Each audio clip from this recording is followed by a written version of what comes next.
Hey guys, Mike here. Let's talk about this attempted assassination of former President Donald Trump. It happened again, this time in Florida. So what we know right now is the Secret Service apparently identified him from 400 to 500 yards where they saw what appeared to be a rifle barrel. They apparently engaged. 4 rounds is being thrown out right now in the news. They potentially engaged with 4 rounds, or the shooter engaged in with 4 rounds. But 400 to 500 yards, a few rounds later, the shooter breaks contact and gets inside of his black vehicle. It's identified right now as a Nissan car. Right before he breaks contact, a sovereign citizen, a good citizen, likely a Fieldcraft fan, identifies the person running out of the bush, takes a picture of the vehicle and the license plate, and they get a bolo out, a be on the lookout, immediately to the sheriff's department, and they roll this dude up in the adjoining county. Now, this apparently took place, obviously in Florida, on a golf course, 400 to 500 yards away from President Trump. Now, there's some conflicting reports because some reports are saying it was 400 to 500 yards from the president, and some are saying it's 400 to 500 yards to where the president was going to be. So there's a lot of information that is being blasted out. I wanted to focus on what we now know a little bit about the picture and the potential threat moving forward, because I don't want to spend too much time on this because there's going to be a lot more updates. The former president of the United States, Donald Trump, was nearly killed a couple months ago by being shot in the face, right, with a 5.56 round. Now here we are, let's call it 400 yards. 400 yards away from the president, there's a dude with an AK-47 style rifle, 2 backpacks, and apparently a GoPro. So here's a picture from, this is, I assume, a law enforcement officer because the rifle is sat up against the fence line. This is an AK style rifle. There's no doubt about that. I could tell that by the gas operating system, which is going to be gas tappet. And there appears to be an optic on it. And I say AK-47 style because the rifle scope appears to be mounted on what would be the upper receiver. But remember, an AK-47 style rifle typically has a Picatinny rail adaptation right near the gas block. So the optic is typically forward, because on top of the AK-47, you have a metal plate on top of the gas operating system, as well as the gas spring rod assembly. And so that's not where you would typically see a scope on an AK-47, but again, it's a variant of it, right? Appears to have a standard buttstock. So a couple things. One of the bags apparently has ceramic tile in it. Now, unless this guy was a contractor for Home Depot, laying tile and got bored and decided to do this, he likely was using the tile to provide some type of limited cover. I say limited because, again, ceramic tile, you may have heard that term being used in body armor or plates. You're using some kind of ceramic tile. It's not tile like you lay down on the floor, but we don't know what the reports from the people on the ground are. It actually could be tile, or it could be body armor that somebody said tile. Who knows? I assume, again, that he's not a contractor and this is actual tile that he's planning to lay. I assume he put it in a bag and hung it on the fence in front of him to provide some kind of support, some type of limited cover from bullets. So this is also indicative of a couple things.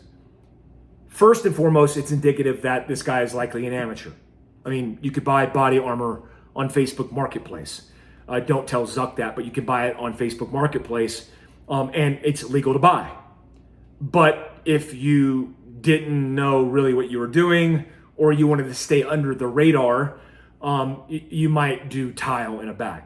Who knows? Another thing, secondly, is this GoPro. I assume, based on seeing a GoPro, what appears to be hanging on the fence, that this guy wanted to get away, or at least had a plan to get away. Here's what's more shocking, is the guy actually got away. Now, the reason the guy's in custody is because likely a client of Fieldcraft Survival was smart enough, had situational awareness, took a picture of the vehicle and the license plate, and this guy was rolled up seemingly instantaneously after being in this small skirmish with Secret Service. What if that civilian, that responsible citizen, wasn't there? Concerning, right? Because it's like, what? Is this happening again? Yes, it gets worse. Okay, it gets worse. And I'll go into that detail. The second bag hanging on the fence, I haven't seen any reports of what specifically is in there, but I'm going to speculate that there's ammo in there. That's his little ASP, his ammo supply point for reloading. Because this guy had a plan to shoot and engage not only the former president, but also whoever was in his way. Obviously, the Secret Service was in his way. Now, herein lies the problem I'm having with all of this. Because I've already seen the reports. Secret Service prevents or stops or whatever. Let's not be so quick to applaud people doing their job. Okay, so there's already law enforcement agencies and officers giving kudos to the Secret Service. Guys, we just had a former president shot in the face at a rally. Okay, a rifle, I don't care what the rifle is, an AK style variant, let's call it 7.62x39 in this specific case, without knowing exactly what it is, with a variable or fixed power magnified optic, has the ability, flash to bang, to be an immediate threat at distance to anybody, including the former president. And that's the overall arching issue with, I think, protective services and details, including the Secret Service right out the gate. Because Secret Service is like the bodyguard with the earpiece on top, who's body protecting on top of his VIP. That's what we think of bodyguard or Secret Service or protection. That's not protection. I used to see this from the diplomatic services, including the State Department and their high-speed teams when we go out on ops. I've been on presidential details in Iraq. I've been on diplomatic details in Libya, for example. Let me give you the Libya example.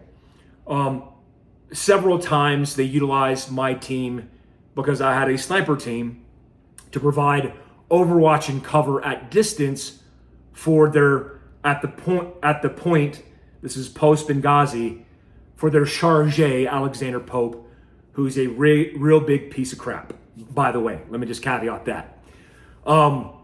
So they go out and protect this guy, and they're doing local security, physical security. And I'm asking the question, hey, beyond 100 yards with your pistols, what kind of plan do you guys have? No plan. And I'm like, okay, there are terrorists in a queue that are capable with not just Dragonos, this isn't Iraq 2003, that are capable with ballistic calculators that could canoe your client from 1,000 meters away. Why aren't you prepared for that threat? Yeah, we don't have that capability. Okay, got it. So Secret Service does have that capability because they have counter snipers. But in Mar-a-Lago and West Palm Beach, where this took place, do they actually have that capability? And I would venture to say no. And no, a Secret Service agent with binos is not going to mitigate the risk. In fact, a shooter with a rifle is going to be able to affect his intended target out to distance, because a person with a rifle that's shooting 2,500 plus feet per second with a variable optic likely, or let's just call it fixed power, 10 power at a minimum, is going to be able to engage anybody without that person even knowing it, because they can't identify them with the naked eye before those shots are broke off in their ass. And that's significant, guys.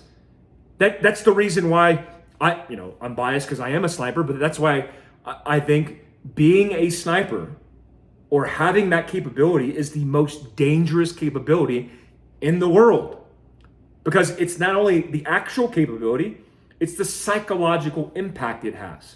I was in Washington, D.C. when the D.C. sniper was around. I was on a sniper team who went after Juba the sniper, clever name, Juba the sniper overseas. I know the psychology. I took over one of at the time it was with Chris Kyle, his SEAL team's op in Solder City for the wall build doing Overwatch as a sniper. So I have a lot of experience in what this actual capability is. I see an AK style variant with a whack optic. One thing I recognize on this optic is this piece of plastic on the backside of the ocular lens, which is closest to the eye. Now, a lot of people would see that and go, maybe that's an evidence tag. I see that and go, maybe that's a dope on a scope card. Maybe that's the data on previous engagement reference card for this particular shooter. Oh, yeah, but he's an amateur. Well, he obviously had a plan. I mean, he likely expected to film this and get away. Guys, he got away, okay? The only reason he got rolled up again is because of a responsible citizen. So, is that a dope card? If that's a dope card, it would mean he would have either anatomical or reference for holds based on the distance on that card as a quick point of reference. I don't think he's that clever, but when I see that, I go, man, this guy could have been a threat at 500 yards.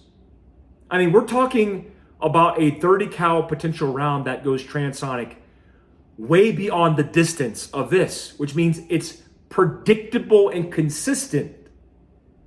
So you don't have to be a sniper. You just need to be decent with a gun. What are we doing, guys? Like, he was likely hanging tile to provide limited cover. He had another bag as an ammo supply point to reload out of, and he had a plan of egress. These are all the things that should be prevented and not be in the vicinity, right? A guy should not be able to get out of his vehicle with a rifle, get into the prone, and set up an observation / sniper hide on the edge of a golf course that the former president is frequenting. Guys, we live in dangerous times. I mean, we looked at the rhetoric that was put out.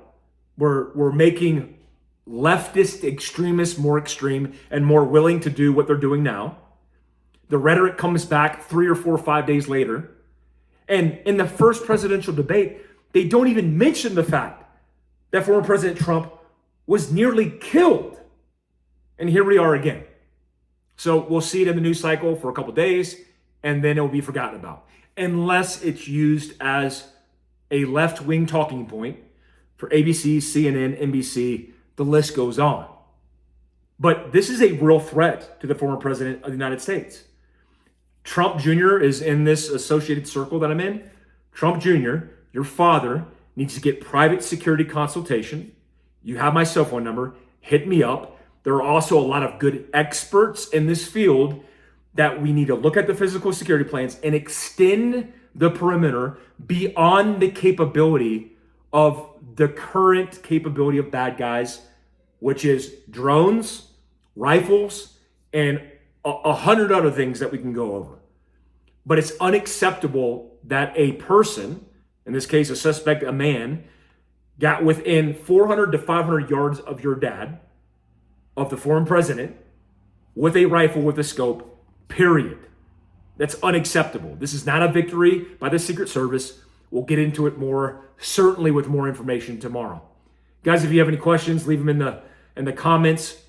Also, make sure you check out patreon.com/Mike Glover. I'll be doing an underground tomorrow for my next episode. Appreciate you guys. Till next time. Peace out.